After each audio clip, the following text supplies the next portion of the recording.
Looking back on a bygone era, these buildings are a symbol of our military past. Camp Picton was a training base built in 1940. Back then, it really was a town within a town.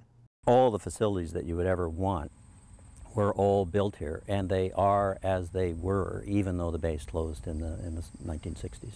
That's local historian and documentary filmmaker Peter Lockyer. I think that's the truth of it. Once it's gone for good, and it is so much easier to just say, well, we'll just destroy things rather than restore things. It's much more expensive to restore, but it has a lasting, enduring value. This significant piece of Canadian history is now a business park.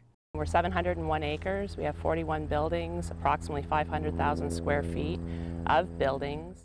The Lochs Lloyd Business Park is operated by Jackie Burley and her brother Stephen Everall. Now, businesses have set up in the old buildings, whether it's the actual barracks themselves or the hangars. Space doesn't seem to be a problem. They were willing to come into these older buildings and accommodate themselves accordingly and accommodate the building to meet their needs. And we were tried to accommodate them to the best of our ability as well in helping them with their rent, seeing what they required with their businesses and trying to make it work for everybody. An ideal location for both film and television production, cameras have rolled here for many projects, including The Bomber Boys. What's all this? What the hell were you doing with this thing? Move! Right! One! What? It's been rough.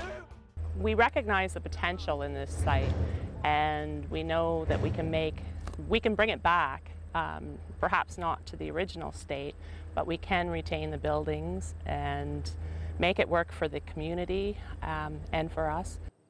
They have a vision for the property, and that's already being achieved. It's coming along, and I think the more that we have events here, like the Miss Super Test event or the Yellow Wings event that we had of antique aircraft, the better.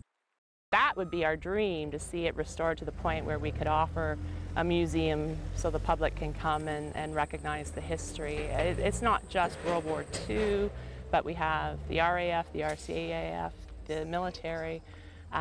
This site was a special site during the Cold War as well.